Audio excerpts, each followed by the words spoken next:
Hi everyone welcome to Samriddhi tutorial. आज आम +2 second year economics रो एमसीक्यू बा ऑब्जेक्टिव टाइप क्वेश्चन को डिस्कशन करबा। यह है यूनिट 1 रो सबुतक ऑब्जेक्टिव टाइप क्वेश्चन। यार 7टी जाक पार्ट सरी जाइए। यह को आपण प्लेलिस्ट रे पाई परिबे। तेबे चलंतु आरंभ करबा। अर्थनीति मानव को केउं दिग्दर्शन प्रदान करिथाय? ए समाज विज्ञान, बी संपद संज्ञा, सी सीमित संबलर अनुकूल विनियोग, डी परिचालन विज्ञान। उत्तर हम सी सीमित संबलर अनुकूल विनियोग। ग्रीक शब्द ओइकोस्र माने कौन?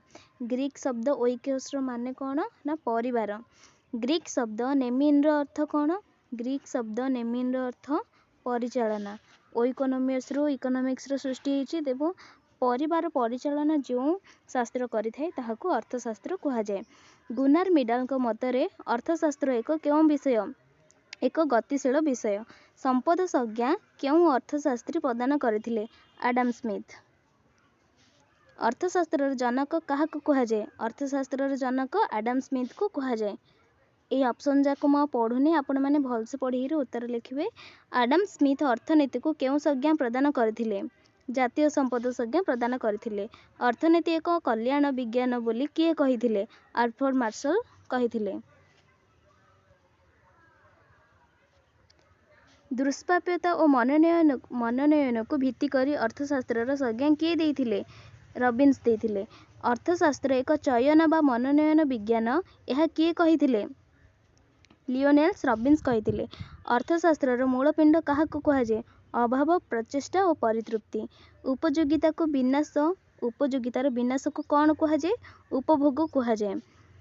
केउंटी मानवीय अभावर वैशिष्ट्य नुहे? अभाव गुड़िक परिपूरक नुहंती। एटा होची मानवीय अभावर वैशिष्ट्य नुहे। अर्थनीतिक कार्यकलाप मूलबिंदु कौन अटे? अभाव। केउंटी अर्थशास्त्र विषय वस्तु नुहे? आवंटन। उत्पादन काहाको कहा जाए? उपयोगितार उपभोग। Option A. ऑप्शन बी है उपयोगिता संपन्न द्रव्य सेवार सृष्टि। ऑप्शन सी साधारण दर निर्धारण। ऑप्शन डी द्रव्य और सेवार उत्पन्न। ऑप्शन बी हम उपयोगितार संपन्न द्रव्य और सेवार सृष्टि। व्यष्टि अर्थनीति केउं ग्रीक शब्दरू आनीत? ए माइक्रोस, बी ओइकोस, सी नेमिन, डी ओइकोनोमिया। माइक्रोस रू आनीत व्यष्टि अर्थनीति। व्यष्टि अर्थनीति विभिन्न निष्पत्ति ग्रहणकारी एकक मानंकु केउं भली अध्ययन करिथाय? उत्तर हम व्यक्तिगत स्तर रे। केउंटी व्यष्टि अर्थनीतिर विषय वस्तु? ऑप्शन डी भारतीय रेलर लाभ क्षति। समष्टि अर्थनीति ग्रीक शब्द माक्रो रू अणा जाइछि, जहार अर्थ बृहत। समष्टि अर्थनीति केउं विषय अंतर्भुक्त करिथाय? समष्टि अर्थनीति राष्ट्रीय वित्त विषय अंतर्भुक्त करिथाय। केउंटी समष्टि अर्थनीतिर विषय वस्तु? देशर रप्तानी। अर्थनैतिक समस्यार दुईटी विभाग कौन? अर्थनीति समस्यार दुईटी विभाग है दुष्प्राप्यता और मनोनयन। अर्थनैतिक समस्या कौन? सर्वाधिक संबलर अभाव पूरण पाई दुष्प्राप्यता संबलर बंटन है अर्थनैतिक समस्या। केउंटी अर्थव्यवस्थार मौलिक समस्या बा केंद्रीय समस्या नुहे? उत्पादनर मापदंड केउं परि निर्धारण कराजिबो? एटा हला अर्थव्यवस्थार मौलिक समस्या बा केंद्रीय समस्या नुहे। कौनसी द्रव्यर उत्पादन पाई केउं निर्दिष्ट पद्धति व्यवहार कराजिबो ताहा स्थिर करिबा पाई केउं प्रकार समस्या भी किपरि उत्पादन कराजिबो? तळ लिखित केउं केउं उक्तिटी ठीक अटे? एक ऑप्शन ए उपयोगिता आत्मनिष्ठ अटे। उपदेयता और उपयोगिता एक कथा नुहे। उपयोगिता और आनंद एक शब्द। दुरुपयोगिता प्रतिरूप्ति ठारू भिन्न। उपयोगिता आनंद एक शब्द। अभाव कहले कौन बुझ? द्रव्य बा सेवार प्राप्तिर इच्छा को अभाव कहा जाए। कॉलेज छात्रंक हाथ बंधा घड़ी एक अत्यावश्यक अभाव। ସ୍ଥାନ କାଳ ପାତ୍ର ଭେଦରେ ଅଭାବ କିପରି ସୃଷ୍ଟି ହୁଏ? ସ୍ଥାନ କାଳ ପାତ୍ର ଭେଦରେ ଅଭାବ ଭିନ୍ନ ଅଟେ। କେଉଁଟି ମାନବୀୟ ଅଭାବର ଶ୍ରେଣୀ ବିଭାଗ ନୁହେଁ? ମାନବୀୟ ଅଭାବର ଶ୍ରେଣୀ ବିଭାଗ କେଉଁଟି ନୁହେଁ? ଉପଭୋଗର ଅଭାବ। ଜଣେ ଛାତ୍ର ପାଇଁ ଏକ ମୋଟର ଗାଡ଼ି କେଉଁ ଦ୍ରବ୍ୟ? ଜଣେ ଛାତ୍ର ପାଇଁ ଏକ ମୋଟର ଗାଡ଼ି ବିଳାସପୂର୍ଣ୍ଣ ଦ୍ରବ୍ୟ। କେଉଁଟି ଉପଯୋଗିତାର ବୈଶିଷ୍ଟ୍ୟ ନୁହେଁ? ଉପଯୋଗିତା ଅବଧାରଣାଟି ବ୍ୟକ୍ତି ପରିପୂରକ। ଏଇଟା ହେଲା ଉପଯୋଗିତାର ବୈଶିଷ୍ଟ୍ୟ ନୁହେଁ। ମାନବୀୟ ଅଭାବର ଅର୍ଥ କ'ଣ? ଗୋଟିଏ ଦ୍ରବ୍ୟ ବା ସେବା ପାଇବାର ଇଚ୍ଛା। କେଉଁଟି ପରିପୂରକ ଅଭାବର ଉଦାହରଣ? ଚା, ଚିନି। କେଉଁଟି ପରମ୍ପରାଗତ ଅତ୍ୟାବଶ୍ୟକ ଅଭାବର ଉଦାହରଣ ନୁହେଁ? ପରମ୍ପରାଗତ ଅତ୍ୟାବଶ୍ୟକ ଏକ ହେଲା ବିବାହ ଉତ୍ସବ, ଧୂମପାନ, ଅନ୍ତ୍ୟେଷ୍ଟିକ୍ରିୟା, ଶିକ୍ଷା ଗ୍ରହଣ। ଉତ୍ତର ହେବ ଡି, ଶିକ୍ଷା ଗ୍ରହଣ।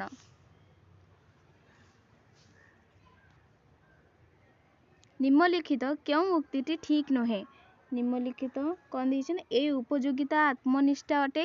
ବି ଉପାଦେୟତା ଉପଯୋଗିତା ଏକ କଥା ନୁହେଁ। ସି ଉପଯୋଗିତା ଓ ଆନନ୍ଦଦାୟକ ଏକ ଶବ୍ଦ। ଡି ଉପଯୋଗିତା ପରିତୃପ୍ତି ଠାରୁ ପୃଥକ୍। ସି ଉପଯୋଗିତା ଆନନ୍ଦ ଏକ ଶବ୍ଦ। କେଉଁଟି ମୁକ୍ତ ଦ୍ରବ୍ୟ ନୁହେଁ? ବିଜୁଳି ପଙ୍ଖାର ପବନ ମୁକ୍ତ ଦ୍ରବ୍ୟ ନୁହେଁ। ଏହା ବ୍ୟତୀତ ଖୋଲା ପଡ଼ିଆରେ ମିଳୁଥିବା ବାୟୁ, ସୂର୍ଯ୍ୟାଲୋକ, ନଦୀ ଜଳ ଆଦି ମୁକ୍ତ ଦ୍ରବ୍ୟ। କେଉଁଟି ଭୌତିକ ଦ୍ରବ୍ୟ ନୁହେଁ? ଶିକ୍ଷକଙ୍କ ଶିକ୍ଷକତା। ଏଇଟା ହେଲା ଗୋଟେ ଅଭୌତିକ ଦ୍ରବ୍ୟ। ଅନ୍ତର୍ନିହିତ ଦ୍ରବ୍ୟର ଯୋଗାଣ ଚାହିଦା ତୁଳନାରେ କ'ଣ ହୋଇଥାଏ? ସୀମିତ ହୋଇଥାଏ। ମାନବର ପ୍ରତ୍ୟେକ ଅଭାବ ପୂରଣ କରୁଥିବା ଦ୍ରବ୍ୟକୁ ଉପଭୋଗ ଦ୍ରବ୍ୟ କୁହାଯାଏ। ମାନବ ବ୍ୟବହାର କରୁଥିବା ସାଇକେଲ କେଉଁ ଦ୍ରବ୍ୟ? ମାନବ ବ୍ୟବହାର କରୁଥିବା ସାଇକେଲ ଏକ ଖାଉଟି ଦ୍ରବ୍ୟ। କଞ୍ଚାମାଲ କେଉଁ ପ୍ରକାରର ଉତ୍ପାଦକ ଦ୍ରବ୍ୟ? କଞ୍ଚାମାଲ ସ୍ୱଳ୍ପସ୍ଥାୟୀ ଉତ୍ପାଦକ ଦ୍ରବ୍ୟ। ଅର୍ଜନ କରାଯାଇଥିବା ସଦ୍ ଇଚ୍ଛା ବା ଗୁଡ୍ୱିଲ୍କୁ କେଉଁ ଦ୍ରବ୍ୟ କୁହାଯାଏ? ଅଭୌତିକ ଦ୍ରବ୍ୟ କୁହାଯାଏ। କେଉଁ ଦ୍ରବ୍ୟ ଅନ୍ୟ ଦ୍ରବ୍ୟର ଉତ୍ପାଦନରେ ବ୍ୟବହୃତ ହୋଇଥାଏ ତାହାକୁ କେଉଁ ଦ୍ରବ୍ୟ କୁହାଯାଏ? ଯେଉଁ ଦ୍ରବ୍ୟ ଅନ୍ୟ ଦ୍ରବ୍ୟର ଉତ୍ପାଦନରେ ବ୍ୟବହୃତ ହୋଇଥାଏ ତାହାକୁ ଅନ୍ତର୍ବର୍ତ୍ତୀ ଦ୍ରବ୍ୟ କୁହାଯାଏ। କେଉଁଟି ସମ୍ପଦର ବୈଶିଷ୍ଟ୍ୟ ନୁହେଁ? ଆଭ୍ୟନ୍ତରୀଣ ସ୍ଥିତି ସମ୍ପଦର ବୈଶିଷ୍ଟ୍ୟ ନୁହେଁ। ଅନ୍ତର୍ବର୍ତ୍ତୀ ଦ୍ରବ୍ୟର ମୂଲ୍ୟକୁ ମୋଟ ଉତ୍ପାଦ ମୂଲ୍ୟ ଅନ୍ତର୍ବର୍ତ୍ତୀ ଦ୍ରବ୍ୟର ମୂଲ୍ୟକୁ ମୋଟ ଉତ୍ପାଦ ମୂଲ୍ୟରୁ ବାଦ୍ ଦେଲେ କ'ଣ ମିଳିଥାଏ? ଜାତୀୟ ଆୟ ମିଳିଥାଏ। ଜାତୀୟ ପ୍ରତିରକ୍ଷା କେଉଁ ପ୍ରକାରର ଦ୍ରବ୍ୟ? ସର୍ବସାଧାରଣ ଦ୍ରବ୍ୟ। ଅର୍ଥଶାସ୍ତ୍ରରେ ମୂଲ୍ୟ କହିଲେ କାହାକୁ ବୁଝାଏ? ବିନିମୟ ମୂଲ୍ୟକୁ ବୁଝାଇଥାଏ। ଅର୍ଥନୈତିକ ଦ୍ରବ୍ୟର କେଉଁ ମୂଲ୍ୟ ନଥାଏ? ଅର୍ଥନୈତିକ ଦ୍ରବ୍ୟର ସ୍ୱଳ୍ପସ୍ଥାୟୀ ମୂଲ୍ୟ ନଥାଏ। ଦ୍ରବ୍ୟର ଦାମ ବୃଦ୍ଧି ହେଲେ ମୁଦ୍ରାର ମୂଲ୍ୟ କ'ଣ ହୋଇଥାଏ? ହ୍ରାସ ପାଇଥାଏ। ଯଦି ଦ୍ରବ୍ୟର ଦାମ ବୃଦ୍ଧି ହୋଇଥିବ ତାହେଲେ ଆମର କୌଣସି ଜିନିଷକୁ କ୍ରୟ କରିବାର ଶକ୍ତି ବା ଇଚ୍ଛାଟାକୁ କ'ଣ ହ୍ରାସ ପାଇଥାଏ, ତେଣୁ ମୁଦ୍ରାର ମୂଲ୍ୟ ବି ହ୍ରାସ ପାଇଥାଏ। ଦ୍ରବ୍ୟର ଦାମ ହ୍ରାସ ପାଇଲେ ମୁଦ୍ରାର ମୂଲ୍ୟ କ'ଣ ହୋଇଥାଏ? ବୃଦ୍ଧି ପାଇଥାଏ। ଦାମ ଓ ମୁଦ୍ରାର ମୂଲ୍ୟ ମଧ୍ୟରେ କେଉଁ ସମ୍ପର୍କ ରହିଥାଏ? ଦାମ ଓ ମୁଦ୍ରାର ମୂଲ୍ୟରେ ବିପରୀତମୁଖୀ ସମ୍ପର୍କ ରହିଥାଏ। ଅର୍ଥନୈତିକ ଦ୍ରବ୍ୟଗୁଡ଼ିକୁ କ'ଣ କୁହାଯାଏ? ସମ୍ପଦ କୁହାଯାଏ। କେଉଁଟି ସମ୍ପଦ ନୁହେଁ? 100 ଟଙ୍କିଆ ନୋଟ, ଗାଈ, ଯନ୍ତ୍ରପାତି, କୋଠାବାଡ଼ି ଇତ୍ୟାଦି ଭିତରୁ 100 ଟଙ୍କିଆ ନୋଟ ସମ୍ପଦ ନୁହେଁ। କେଉଁଟି ସମ୍ପଦ ଅଟେ? ଜମି। ତଳେ ଲିଖିତ କେଉଁଟି ଭୁଲ? ଏ ସମସ୍ତ ପୁଞ୍ଜି ସମ୍ପଦ ଅଟେ। ମୁଦ୍ରା ସମ୍ପଦ ଅଟେ। ସମ୍ପଦ ଦ୍ରବ୍ୟର ମୂଲ୍ୟ ଏକ ସଙ୍ଗେ ବୃଦ୍ଧି କିମ୍ବା ହ୍ରାସ ପାଏ ନାହିଁ। ଅର୍ଥନୀତି ଏକ ସାମାଜିକ ବିଜ୍ଞାନ। ମୁଦ୍ରା ଏକ ସମ୍ପଦ ଅଟେ। ଏଇଟା ଗୋଟେ ଭୁଲ ଉକ୍ତି। ସାମୂହିକ ସମ୍ପଦକୁ କେଉଁ ସମ୍ପଦ କୁହାଯାଏ? ସାମୂହିକ ସମ୍ପଦକୁ ସାମାଜିକ ସମ୍ପଦ କୁହାଯାଏ। କେଉଁଟି ସମ୍ପଦ ନୁହେଁ? ଭାରତୀୟ ରତ୍ନ ଉପାଧି ଏକ ସମ୍ପଦ ନୁହେଁ, କାରଣ ତାହାର ବିକ୍ରୟ ଯୋଗ୍ୟତା ନାହିଁ। ସମ୍ପଦ ଏକ ଭଣ୍ଡାର ହୋଇଥିବା ବେଳେ ଆୟ କ'ଣ ଅଟେ? ଦ୍ରବ୍ୟ ଓ ସେବାର ପ୍ରବାହ। ସମ୍ପଦ ଏକ ଭଣ୍ଡାର ଏବଂ ଆୟ ଦ୍ରବ୍ୟ ସେବାର ଏକ ପ୍ରବାହ। ରବିନ୍ସଙ୍କ ଦୁଷ୍ପ୍ରାପ୍ୟତା ସଂଜ୍ଞା କେଉଁ ଉତ୍ପାଦନ କରିଥାଏ? ସାଧନାର ସ୍ୱଳ୍ପତା ଓ ଚୟନ। ଅର୍ଥଶାସ୍ତ୍ରର କଲ୍ୟାଣ ସଂଜ୍ଞା କେଉଁ ପୁସ୍ତକରେ ଆଲୋଚନା କରାଯାଇଛି? Principle of economics. अर्थशास्त्र रे संपद संज्ञा क्यों साधन उपर आधारित? अर्थशास्त्र रे संपद संज्ञा भौतिक संपदर अधिग्रहण उपर आधारित। अर्थशास्त्र को किए नैराश्य विज्ञान बोली समालोचना करथिले? रॉबिन्स रस्किन नैराश्य विज्ञान बोली समालोचना करथिले। कोलकाता भुवनेश्वर जातीय राजपथ केउं प्रकार संपद? जातीय संपद। द्रव्य और सेवा साहाय्य परिपूरण करी हेउथिबा द्रव्य प्रक्रिया को कौन कुहाଯାଏ? उपभोग कुहाଯାଏ। केउंटी व्यष्टि अर्थनीति सह संश्लिष्ट? अर्थनैतिक अभिवृद्धि तत्व व्यष्टि अर्थनीति सहित संश्लिष्ट। अर्थनीति केउं प्रकारर विज्ञान? अर्थनीति सामाजिक विज्ञान। केउं अर्थशास्त्री अर्थनीति को एक अभिवृद्धि संपदीय संज्ञा बोली कहिसंती? हेरोडोमार एवं सामुएलसन अर्थनीति को एक अभिवृद्धि संबंधी संज्ञा बोली कहिसंती। द्रव्यर आकार परिवर्तन कले ताहार उपयोगिता वृद्धि पाइबा क्षमता को कौन कुहाଯାଏ? आकारगत उपयोगिता। मानवीय अभाव पूरण पाई द्रव्य और सेवार उपयोगिता को कौन कुहाଯାए? उपभोग कुहाଯାए। विभिन्न एकक साधनार दर निर्धारण को कौन कुहाଯାए? आवंटन कुहाଯାए। उपभोग पाई आवश्यक हेउथिबा विनिमय मूल्ययुक्त उपयोगिता संपन्न द्रव्य और सेवार सृष्टि को कौन कुहाଯାए? उत्पादन कुहाଯାए।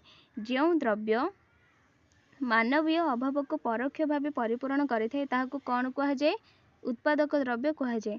द्रव्य और सेवार विनिमय काहा माध्यम होइଥାଏ? मुद्रा माध्यम होइଥାଏ। सरकारଙ୍କ आय व्यय संपर्कित विषय वस्तु को कौन कुहाଯାए? राष्ट्रीय वित्त कुहाଯାए। जणे डाक्तरଙ୍କ ପାଇଁ मोटर गाड़ी ଏହା कि प्रकारर अभाव अटे?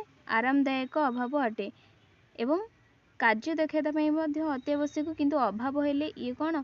आरामदायक अभाव अटे।